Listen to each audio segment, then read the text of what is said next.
And earlier this year, thousands of migrants from Libya and Tunisia were stranded on this 20-square-kilometer Lampedusa island. But based on the current statistics, Antonio Guterres believes the ongoing debate in Europe over the flow of migrants is simply unrealistic. When one looks at the situation in Libya, about 1 million people left Libya after the conflict started, and less than 2% came to Europe. So sometimes the debate in Europe is, in my opinion, a debate that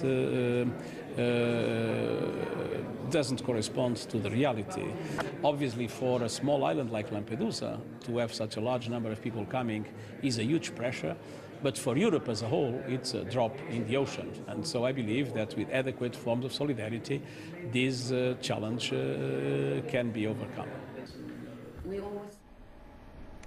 And in an exclusive interview with CCTV, the UN High Commissioner for Refugee, Antonio Guterres, says that developed countries should take more responsibilities on this issue. Here's Paul Groh. As unrest spreads across North Africa, the number of refugees is growing. 4/5 of the world's refugees are in the developing world. Indeed, refugee protection has been essentially something granted in the developing world, and I believe it's very important that this is acknowledged in today's world. Guterres says Libyan refugees have become the biggest humanitarian disaster since he took office in 2005. He praised Tunisia for sheltering them, but also admitted there are still many refugees without homes. We hope that the developed countries in Europe, in North America, in Australia will find a solution for them. The High Commissioner also said a unified standard should be set in treating and resettling the refugees, as some European countries are not doing enough.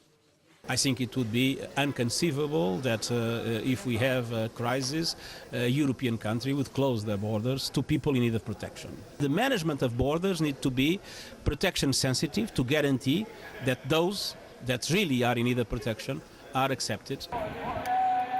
As the crisis continues in the Middle East, thousands of refugees have fled their homes to neighbouring countries like Turkey, Tunisia and Egypt. Paul Crow, CCTV.